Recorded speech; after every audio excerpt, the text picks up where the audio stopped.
So I always enjoy giving this talk. It's interesting. I do a lot of work with the government. Some of the work I can talk about, some of it's classified actually. But there's things that we can do as physicians, and I've been asked to talk today about what we can do, individual things that we can do to reduce our stress. Since it came up about litigation, I do want to say one thing before I get into my formal talk. It's interesting because the American court system is adversarial. And that means that the attorney on the other side has a theory, and the attorney on your side has a theory. And what happens is that the doctors have a tough time with this adversarial system because we're not used to that. We're used to getting the facts and dealing with the facts.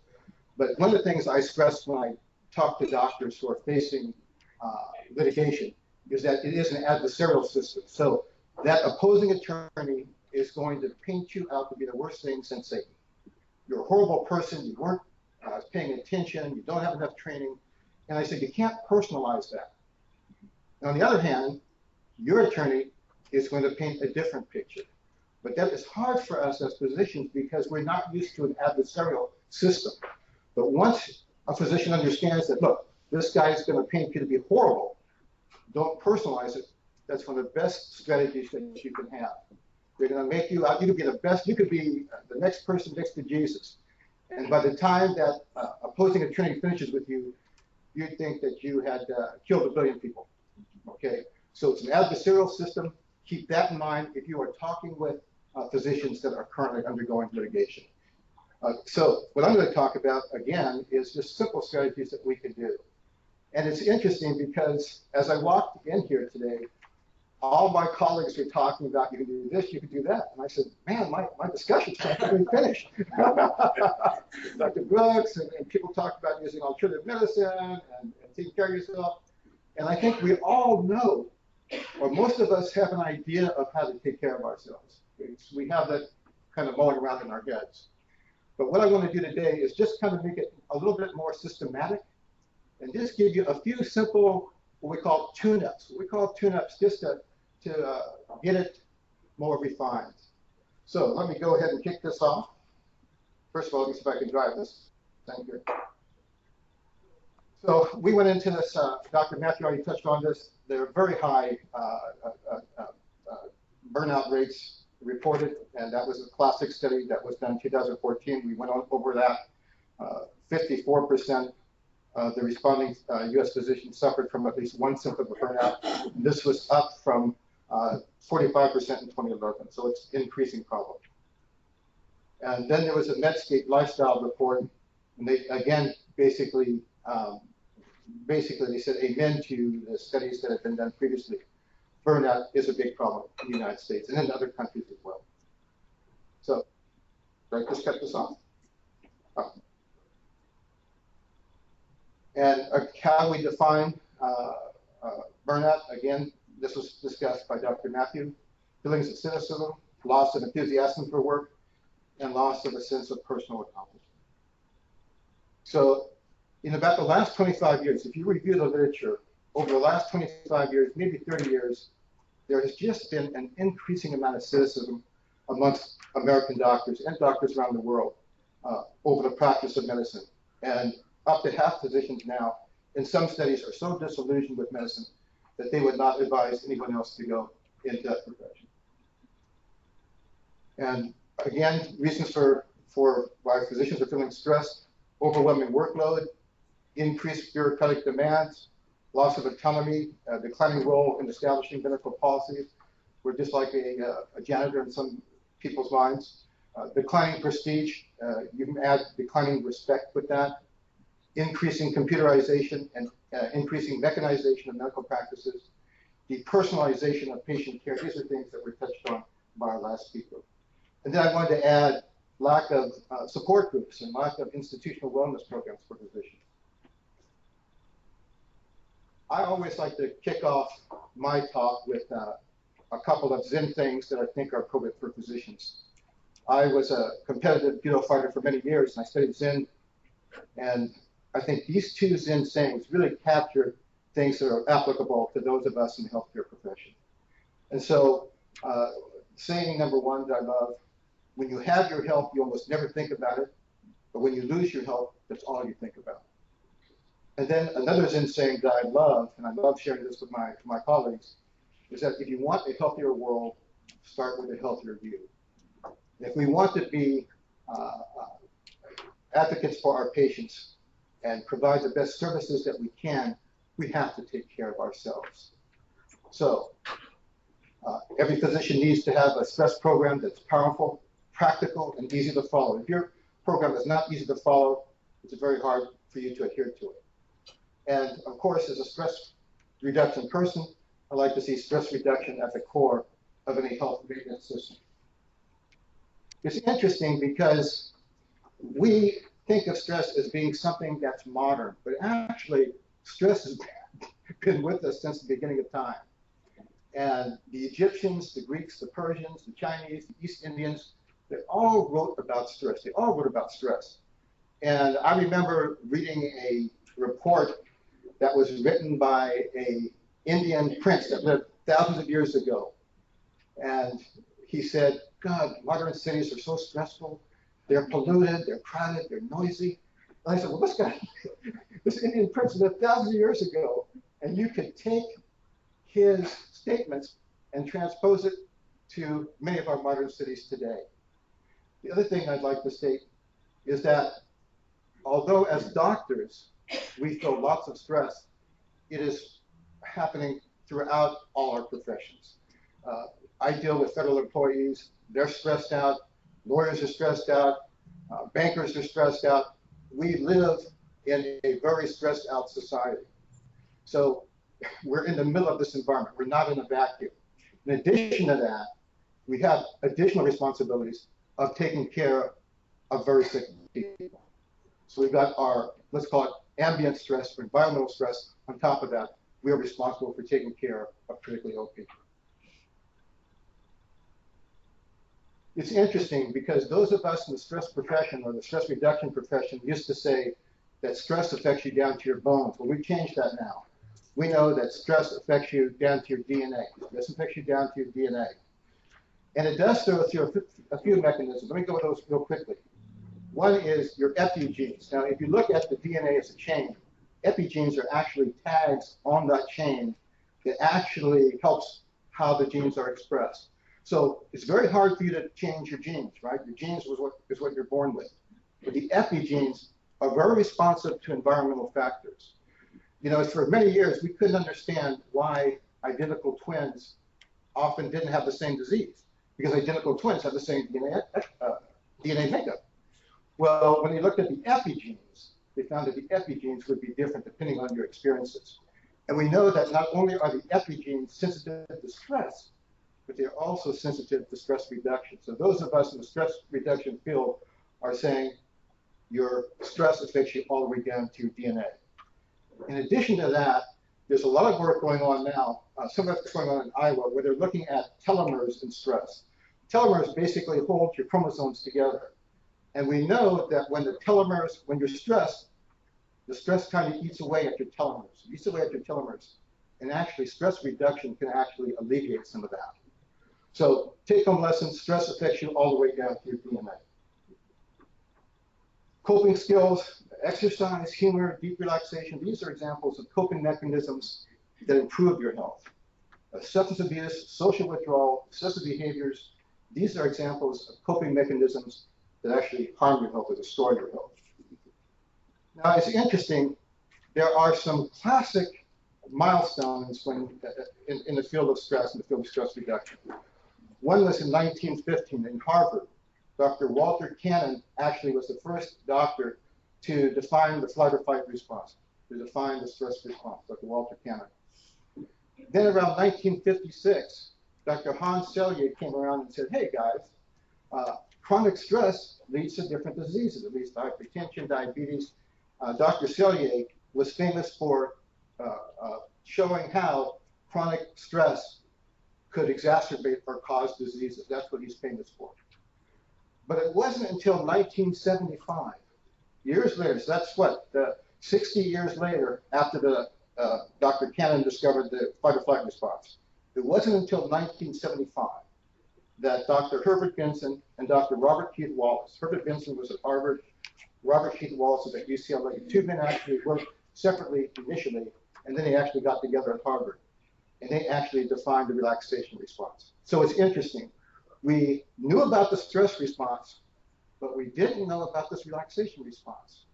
And then in 1975, they say, hey guys, there's a relaxation response, which is the exact opposite of the stress response. In fact, that is considered to be one of the leading discoveries of our era. And there are a lot of doctors now saying that both Robert Keith Wallace and Herbert Benson should actually get the Nobel Prize. That is a huge finding. So I will be referring back to the relaxation response as I talk, but the important thing to remember is you've got the stress response, you have a relaxation response which can counter that, and part of my talk is going to be we as physicians need to kindle the relaxation response, and we need to kindle it on an ongoing basis. So stress alters an individually, both physically and mentally. The physical and mental alterations brought on by stress are pan-systemic, affect every organ from the brain to the DNA. And physical alterations and mental alterations brought on by stress can be dramatic and even life-threatening.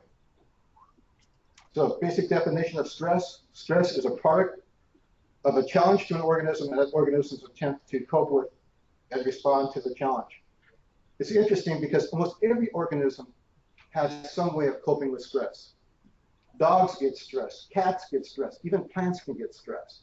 It's just something that is inherent to organisms. And interestingly enough, all organisms have developed ways of coping with their stress. So this is a simple model, but it's a model that those of us who are researchers in the stress field often use. So to define stress, stress is really a complex. Stress equals the stressor times the stress response. That's the simplest model of stress. And that's what we use for those of us who do research for the government and other things on how we start. Stress equals the stressor times the stress response. And I will elaborate on this as I go on. Now, for those of you who like more complexity, say, oh, that's too simple. Well, you can make it a little bit more sophisticated by saying stress equals the stressor times your personal interpretation of the stressor times the stress response. What this basically means is this, that different situations are different, have different levels of stress depending on your experience and your training. So for example, I'm not a pilot. So if I'm trying to fly a plane, I'm going to be stressed out, right? Because I'm not a pilot. Whereas a pilot, an experienced pilot flying the same plane is not going to be stressed out. The difference is, it's the same situation, but the pilot's training is a lot different than mine. So the personal interpretation of the stressor fits into this model. Now, the reason that this model is so important is because if you understand the stress complex, stress equals the stressor times personal interpretation of the stressor times the stress response, you actually have a good starting point for where you're going to make your intervention. Okay, where are you going to make your intervention? So if I want to attack stress, first thing I'm going to look at is, can I attack the stressor?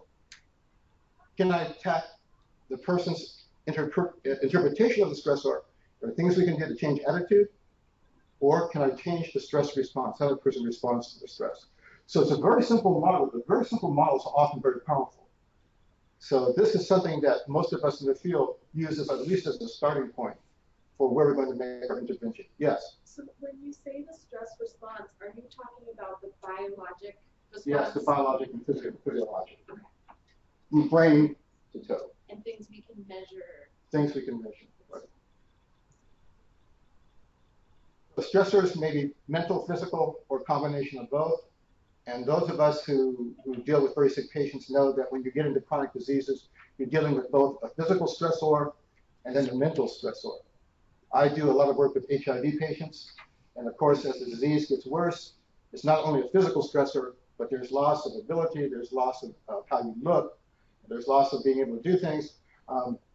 It becomes a mental stressor also. So often, there's an overlap between the mental and physical stressors. I'll go through this real quickly. These are just things that you can look up, stressor characteristics. Now, I want to go into the difference of some of the stressor characteristics. A first-hand stressor is something that you experience directly. So if a tiger ran into this room, we'd all be running. Okay, that's a first-hand stressor. And I'd be the first one out the door, okay? I don't want to get eaten by a tiger. That's a first-hand stressor. That is a here and now, we're in trouble, first-hand stressor. We're experiencing it directly. A second-hand stressor is something that you experience through someone else's either vivid descriptions or photographs or movies. The classic example of this was 9/11. Only a small portion of the United States was in New York during 9/11. Only a small portion. But yet, Americans throughout the country needed to get psychotherapy. Well, why? They weren't in New York, but they had secondhand stressor. They could see the film. They could look at Newsweek. They could look at the movie. They could look at TV. They had video. That's a secondhand stressor. And the important thing now is that we know that a secondhand stressor can be as powerful as a first-hand stressor, or even more powerful, because you get more exposure. So as those of us in the health field, we have to know that secondhand stressors can be important. Stressor may be here and now, or a stressor may be a memory. That's what happens in PTSD. In PTSD, it's a memory of something. And the initial stressor may be long gone, but the memory is still there. So for example, I deal a lot with military. So I have a lot of guys that have PTSD. And it's interesting because although they may be away from the battle zone, certain cues can set their memories off. For example, I had one patient, did well, had a good job, and was a Marine captain in Vietnam. He was in charge of a tank unit. And the guy did well for many years. And then one day, he heard helicopter sounds and it was raining. He flashed right back to Vietnam, was reaching for his .45 pistol. That is a memory, but that memory can be as important as a first-hand stressor. Even though the person's away from Vietnam, years from that experience, still certain things can cue that person back to Vietnam. So that is just a couple of points about stressors. They may be here and now, they may be a memory, they may be an image of something. And as physicians, we have to be aware of that because we can be susceptible to secondhand stressors. In fact, there's a whole thing now called compassion fatigue, which we didn't even know about in medical school. You know, in medical school, we thought you could listen to rape patients and tortured patients all day and it wouldn't affect you. Well, now we know that actually, if you're listening to rape victims and tortured victims, that's going to affect you, even though those actions may not have happened to you. It happened to your patient. But you heard it, and you heard about this, and heard about that, and that can lead to what we call compassion fatigue, where you're starting to suffer from hearing about all the horrible things that happen. And as a person that deals with military people, I hear about torture, and getting shot, and getting stabbed, and their bodies got blown up. That starts to take a toll on you. It starts to take a toll. So that's compassion fatigue, and we as physicians have to be aware of that. Stress response, general modulators, degree of control, which was already talked about. There's something about being in control of a situation that really alleviates the stress. In fact, you know, they used to say that if you look at the earthquake preparedness thing, one of the things that they used to recommend was yell at the earthquake. So you'd yell at the earthquake, stop it, stop it, stop it. Well, the earthquake really can't hear you. It's not going to take notes. But what happens is by yelling at the earthquake, it instills some sense of control over that, some sense of control. So just the fact that you have a sense of control actually alleviates your stress level. Familiarity with situation, things that you're familiar with, often you can handle better. Time constraints, we talked about that, workload, predictability, severity of consequences. It's interesting because what that means is that it's not necessarily the action that may be stressful, it's the severity of the consequences. So, classic example. If I put a platform on the floor, let's say it's a 3-foot platform, and I walk across it, if I happen to fall, I just fall on the floor. I take that same platform, move it up 80 stories, and then walk across it. Same action, but now the severity of consequences if I fall is extreme. Fall on the floor, no big deal. Fall 80 stories up, I die. And part of what we experience as doctors is that the severity of the consequences of our mistake are huge. If we make a mistake on an order or on our mathematics, we can kill a patient. Huge severity of consequences. It's a big thing for us.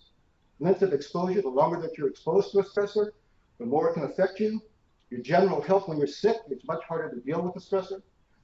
Prior sensitization, if you've been burned once, like the individual that's, let's say, has gone through a tough litigation, he's going to be more sensitive the second time around. And deviation from normalcy. These are the things that are modulators of the stress response. So the stress response, again, fight or flight response, basically you have catecholamines and cortisols. Those are the two main biochemical mediators. And the stress response is a rapid response designed to get you out of an emergency situation, not designed to be kept on for a long period of time. And then I just got some, I'll go through these quickly. The initial stages of stress, it's very interesting. I like to say that stress is very similar to what you see with cocaine addicts. If I see a cocaine addict early, what am I going to see? The person's very hyper, can't sleep, jumping around, very, very hyper state, because all of these catecholamines are being released by the cocaine. Now, if I see that cocaine addict a year later, what do I see? I see a depressed person. They can hardly get out of bed. They can hardly lift their head. What has happened? They have burned up their cortisol and they've burned up their catecholamines. So burnout is actually real. There's actually studies going on now where they're looking at cortisol and catecholamines. They're looking at basically the adrenal response for people that are under stress. It's interesting because that's hard to measure. It's very hard to measure catecholamines, but we are now beginning to look at, when we say burnout, the adrenal glands can be burned out. They can be deficient.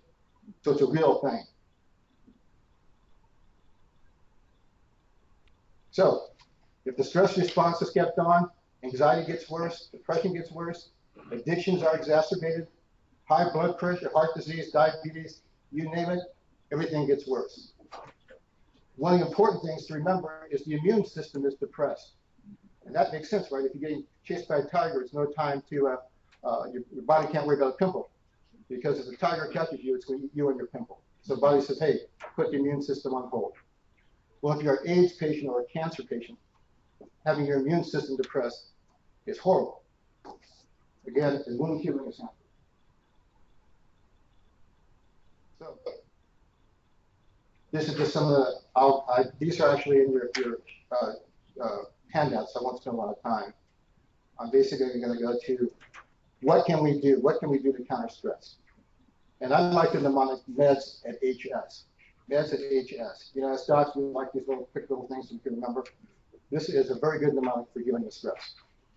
So I'm going to spend most of my talk talking about meditation, which I define as being deep relaxation. Meditation, deep relaxation, same thing. And the reason I want to spend a lot of time on that is it is the thing that is often overlooked. You know, if I hear different strategies for countering diseases, they often say, well, be sure you exercise and be sure you eat right. And I want to throw a pillow at the TV because I go, what about the meditation? What about the meditation? So I want to kind of counter all that by talking about meditation a little bit here. So, I'll go back to that. So meditation basically kindles the relaxation response. Remember I said that Herbert Benson and Robert Keith Wallace in 1975 defined relaxation response. And what we're doing when we meditate is we are actually kindling that response, okay? Kindling that response.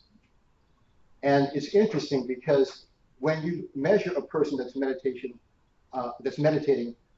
blood pressure goes down, blood sugar goes down, cortisol goes down, catecholamine release goes down, the immune system normalizes just by taking a few minutes to do deep relaxation.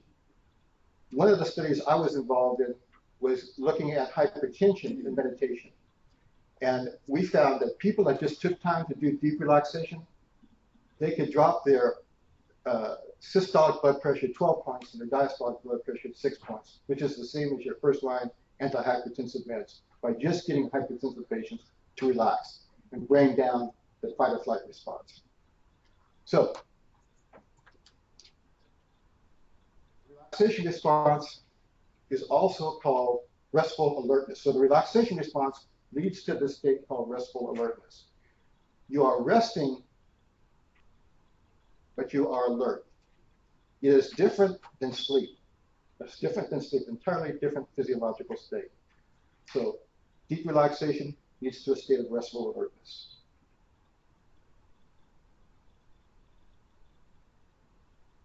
Leisure activities like sewing and reading keep the brain active, and they don't hit the deep stages of relaxation. They just can't do it. It's interesting because many of my patients, when I ask them, how do you relax? They say, well, I know how to relax, Dr. Stagger. I read, I sew, I do something. Well, think about reading, for example. When you're reading, that is very sophisticated brain activity, right? Your brain's got to take symbols, make sense out of those symbols, store them in your memory. That is very sophisticated brain activity. So although reading is better than being chased by a tiger, reading will not hit the deep levels of relaxation because the brain is too active. The same with sewing. You know, we all had to learn to sew as doctors. Well, sewing is very intricate hand-eye coordination. Your brain is still working. So the take-home message is that we want you to do leisure activities, but leisure activities do not count as far as being deeply relaxing. You just can't do it because the brain is too active. Sleep. That's another thing that my patients say, well, I know how to relax, I sleep. Now, we know that sleep is critical for health. And that's one of the things I have on my mnemonic, the meds at HS. Sleep is important. We know that you refine ideas during sleep. We know that you detoxify your brain during sleep. So sleep is extremely important. But guess what? You can sleep 8 hours, 10 hours, 12 hours, and still wake up as stressed out as when you went to bed. That's because sleep is not the relaxation response. It does not counter the stress response. It is good for health, but it does not directly counter the stress response. So relaxation, restful alertness again. What we think now is that in order to be healthy, the brain has to experience 4 basic states. You know how we used to have the 4 basic food groups? Well, now we have the 4 basic brain groups, okay? And each brain group, each brain, or each state of consciousness actually has a different function. And if you don't have any of those states, you're going to suffer. It's like if you don't have enough vitamin C, eating more vitamin A doesn't help you. You have to have vitamin C. Well, it's the same with your states of consciousness. If any of the 4 states is lacking, doing more of the other state will not make up for it. So what are the 4 major states of consciousness? Well, there's awake activity. We're all in that state now. We are awake and we're active. We're not in a coma. Awake relaxation, which is the relaxation response, which counters the stress response. Dreaming and deep sleep. Those are the 4 basic states of consciousness. And to be healthy, you have to experience all 4. All 4. Okay? Deep relaxation techniques, fortunately, are now being taught in many medical centers. You know, whether you look at a high blood pressure clinic, or diabetes clinic, or an AIDS clinic, or an addiction clinic, you name that clinic, they're doing some sort of deep relaxation. And that's a good thing, which has been occurring over the last 20 years or so. The research continues to be extensive, from telomeres to blood pressure. I was involved in another study where we looked at left ventricular hypertrophy and got patients to relax, and we significantly reversed left ventricular hypertrophy in cardiac patients. So there's a lot of research going on from head to toe, and of course with telomeres and DNA. Deep relaxation techniques are now being taught in non-clinical settings, such as police academies, first responder programs, courts. Judges make up a huge percentage of people now doing deep relaxation. Senior citizen centers, multinational corporations, utility companies, community service organizations, military academies, elementary schools, deep relaxation is critical. In fact, when I deal with the military, especially special forces, they have to be able to do deep relaxation. Special forces, they drop you off in the middle of the enemy. You got 6 guys with you. If you can't relax your brain, you're going to be dead. Simple as that. So deep relaxation is an integral part of the training of our special forces now. Deep relaxation can reverse your biological age markers. One of the things we like to look at is things like your sight, your hearing. We find that people who do deep relaxation, they don't age as quickly, and they're more healthy. That's been shown through multiple studies. There's been about 700 studies on transcendental meditation alone. If you look at the number of studies now that they've done on mindfulness, that's Davidson's group out of Wisconsin, then you're looking at over 1,000 studies that have shown the benefits of doing deep relaxation. So, a couple of tips on doing deep relaxation is don't block spontaneous thoughts and don't dwell on them either. When I deal with adolescents, I always get the adolescent that comes in and goes, well, I know how to do deep relaxation. I saw the Kung Fu movie, and the Kung Fu master said, in order to learn the golden hand technique, you must block out all thoughts. Well, the wrong instruction. If you try to block out thoughts, you only create more thoughts. So the correct instruction is you don't block thoughts, you just don't dwell on them either. It's like watching a train. Don't jump in front of the train, you don't grab the train from behind, you just let the train go by. Just let the train go by. The other analogy I like to give is, and this is, you actually will see on EEG, when a person is panicked or stressed out, their brain waves look like a stormy ocean. Brain waves going everywhere. There's no coherence. It's like a band where everybody's marching and clawing into each other. We call it incoherent brain waves. When you start to relax, your brain gets its act together. It's like the brain says, okay, I'm going to settle down. So imagine a stormy ocean when you're panicked, and then imagine a calm ocean when you're relaxed. Remember the difference between relaxation and concentration? Those are 2 different things. If this is concentration, this is relaxation. It's just the opposite. Concentration is not the same thing. I sometimes get patients that say, Doc, I tried that deep relaxation. It's the hardest thing I've ever done. Well, if your relaxation is hard, you're doing something incorrectly, okay? Because your relaxation should be easy. We recommend doing 20 minutes of deep relaxation twice a day for maximum benefits. If you fall asleep while doing your deep relaxation, that can happen. When you wake up, just go back to doing about 10 more minutes or so. Now, with deep relaxation, there's basically 2 types. One is that you don't have a device. You don't have a meditative device. So you're not using a biofeedback machine. You're not using imagery. You're just sitting quietly. There's a technique that is common amongst Zen Buddhists called Zen quiet sitting. Quiet sitting. You use no device. You just sit down, close your eyes, and you allow your mind to settle. That's called quiet sitting. Very popular in the East. Very popular in the East. Now, there are also, you can do meditation techniques using some sort of device. It could be a biofeedback machine. It could be listening to ocean waves. The Europeans have done a lot of work on sounds that soothe the human beings. And water sounds always win. Water sounds always win. And I think that's because we're 70% water. So water hitting high, ocean waves, rain, those are very soothing to the human nervous system. And in fact, I think most of you know, especially surgeons, that some of the surgeons will actually play sounds of ocean wave while they're doing the surgery, because sounds of the water will actually soothe both the patient and the nurse and everybody in there. So water, if you're going to use a device, use something that's like water.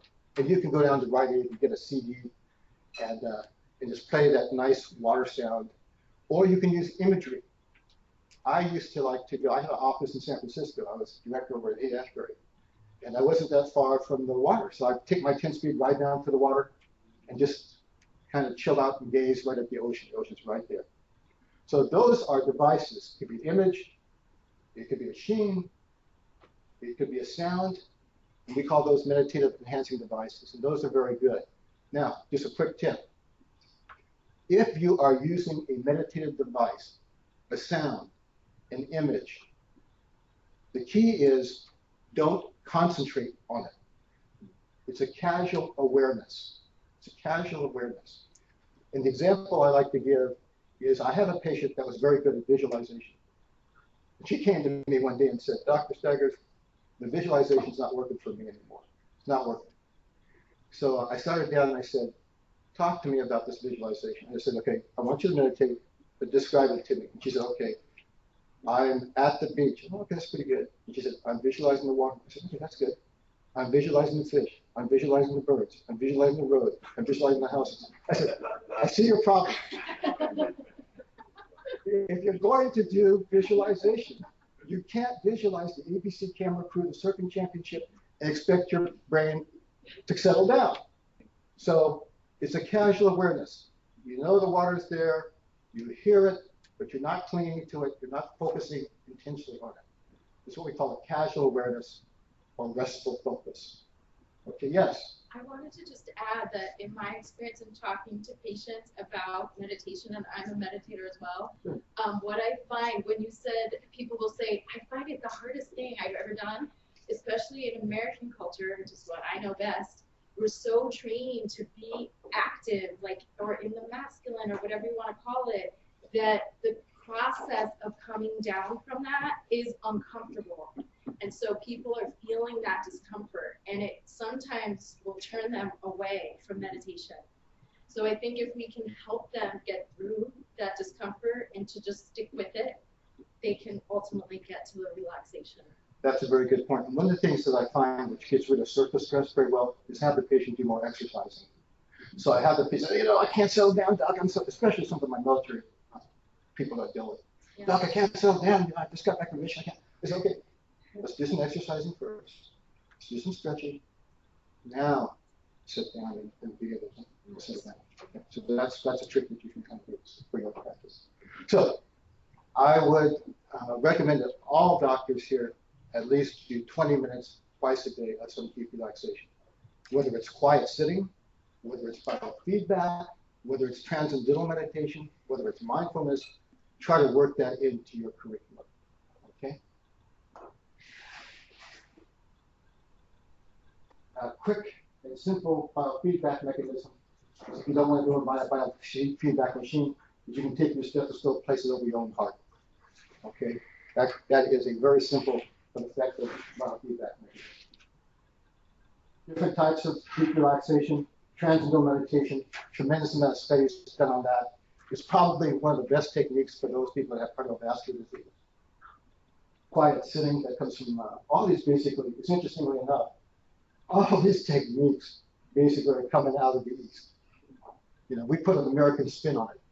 But these things have been practiced in Tibet and China and India for years. We're just now in the West beginning to absorb it. Neurofeedback, progressive muscle relaxation, where you tense your muscles and relax them. Restful visualization, basic deep breathing, mindfulness, and listening to soothing sounds like ocean waves and stuff. Now, being that that this is my field, I asked some of our neurologists to put together this EEG demonstration. I had mentioned before that there's a lot of work being done on deep relaxation now, and there's a huge project going on in the San Francisco School District where about 10,000 kids have learned to meditate. And these are two of our neurologists doing a demonstration here. We've got some of our junior high and high school kids looking on. And you can see, here's the these are the symbols we use. We did it very simply. So this is an EEG. Now, again, this is a well-trained medicine neurologist. So what you see is basically what most of our brains look like what we're thinking. All right? Except his brain tends to be a little bit more coordinated than most. But it's still, things are going in different directions. Now, as soon as the person closes his eyes, as soon as this neurologist closes his eyes, the brain waves begin to line up.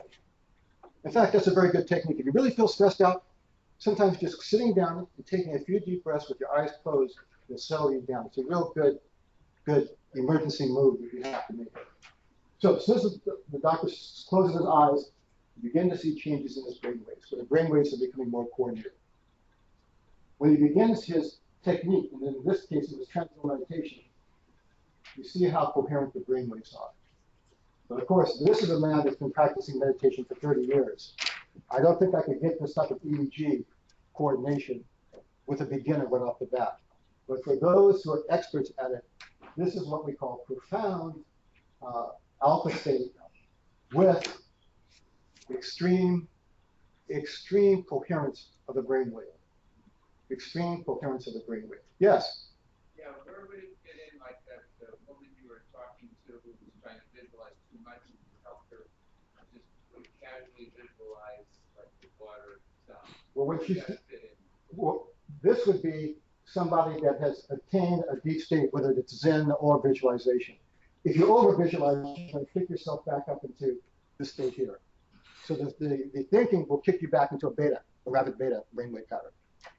You want to get into an alpha. And alpha cannot be done. You can't concentrate and relax at the same time. It's impossible. It's like adding heat to cool down. There's two different states. I tell people this is concentration, this is relaxation. What you want to do is to get the person out of this into more of this. Okay, so to answer your question, the person that's over-visualizing might as well be just doing math problems. Okay, they're still in a rapid beta state. If they're panicked, that beta state is going to become even more incoherent.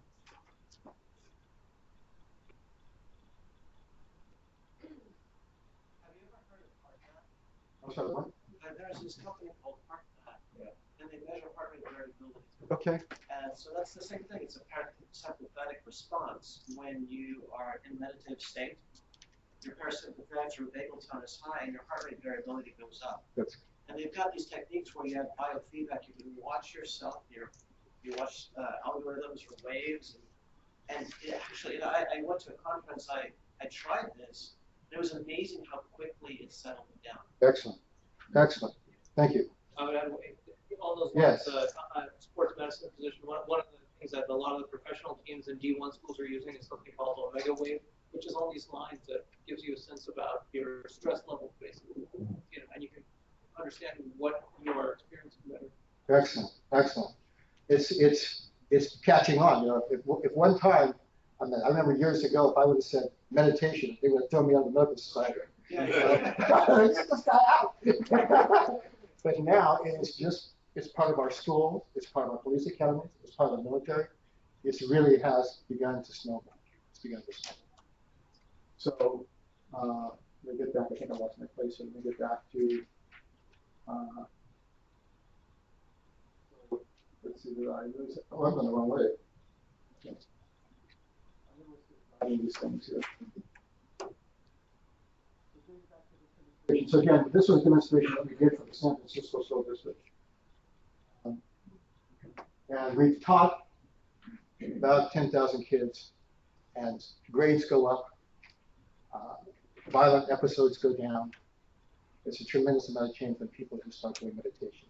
The other thing I want to say too is interesting because people say, well, meditation is not something for doctors.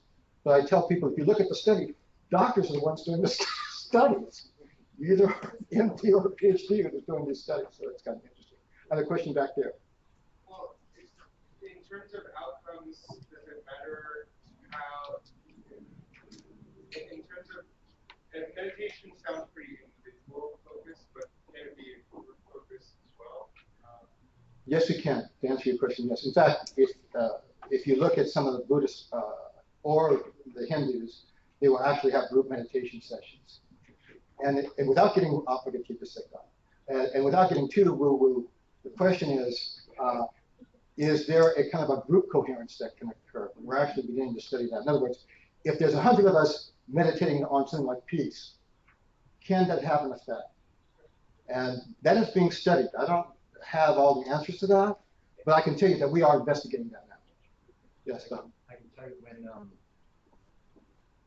doing group meditation with physicians, there's a certain energy level when you start. And by the time you're in, like, let's say you're doing a half-hour session, by the time you get to 20, 30 minutes, the energy level in the room is actually very much more calm and coherent. It's really weird. And I think that may just be the alpha waves. But I mean, I don't have any direct data on that, but it absolutely is clear that group meditation is much more powerful, just in my experience, than individual. Well, I don't know about brainwaves, but I know about room. You can't take a third person who's not. Their heart's reaching. Yeah, entrainment, right, you get right. So there is that effect. Thank you. My own patients as well. I'm always promoting mindfulness, and I, of course, have been doing that. And it is because I have been doing that, that when I have them do this little short exercise, that I know that the depth that they feel is coming from my experience. Can't So I hear in the also back, think- I'm sorry. So you can repeat what you say. I was saying with my patients, I also do mindfulness, and it is difficult to get them, to want to do that because your brain is so busy. It's people like you're getting coffee and trying to get meditation. But what I'm able to do is exactly doing it for a little bit. I'm not a 30-year or anything like that, but I do a little short 3-minute exercise. And it is because the fact that I've been doing that they reach the level that they do. I know that if I let them do that all by themselves, they will not get that. So I do think there is that kind of communication in that way. Yes. Good, good. Any other questions about this? Yes. So the school day and the school results, they should have the kids start out the day with a brief relaxation and then they went into the regular school work? That's it, exactly. Exactly. Exactly. Just the one relaxation at the beginning of the day, and one meditation at the beginning. And they encourage them to do a second one, but the basic one is in the morning. And they've had tremendous results with that. Again, there's a lot of research going on in different venues, schools, the military. Like I said, it's part of special forces training. You got to learn how to meditate. Yes. Tom. With all these benefits that you can get, have any third-party peers come up with unique ways of providing this as an educational benefit to patients, especially in the Medi-Cal population? Because I struggle with trying to educate and provide them these resources, but a lot of times, either you're not aware, you're not trained, they can't afford going out to pay for it because it's not a covered service. That is a good point. To answer your question, the payments are still lagging behind. The reimbursement always lags behind. But the good thing is that most of the medical centers are providing that as a benefit to their patients. You go to Kaiser, they have big relaxation. I work a lot with Sutter. They have a lot of relaxation stuff going on now. But as far as can you bill for it, we still are not quite there yet. You have to kind of work it into your patient discussion. But I hope at one time we will. So we're pushed for time. So I want to spend a lot of time on meditation because that is what is usually lacking. Let me just quickly go over.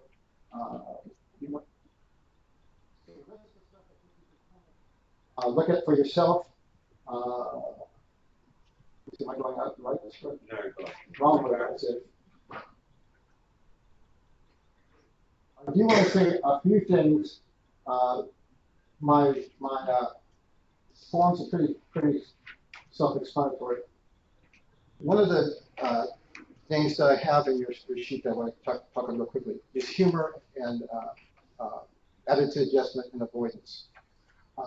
Humor, we know, is extremely important. In fact, many of your big institutions, many of your big companies really value humor in their employees. We can always remember what the funny kid said to us even years ago. Memory and humor are closely related. And humor not only affects the person that's making the jokes, but it begins to settle everybody around them down. So humor is extremely important. Also, attitude adjustment. How you view something is often just as important as what's happening to you. That's important. The other thing is avoidance. Sometimes getting away from the stressor is the thing that you need to do. I also have in my handout some simple strategies for what you can do as far as if you need to have an exit strategy.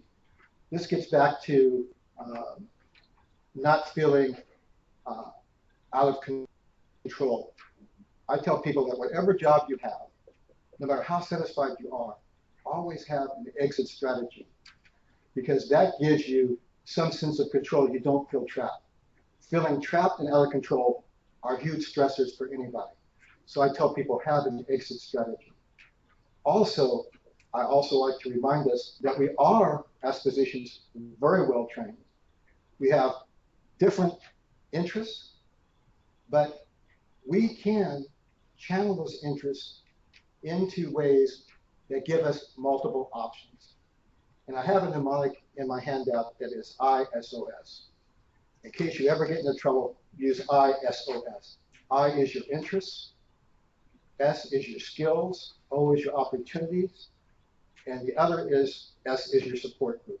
ISOS, and that's actually in the handout. As long as you have options, and if you don't have options, look for options. And look for options both in the medical field and outside the medical field. ISOS, interests, skill sets, options, support system. So I'm pushed for time. So my handouts are self-explanatory, and many of you were recording my handouts before I even gave them. So thank you very much, and I'll turn it back over to you.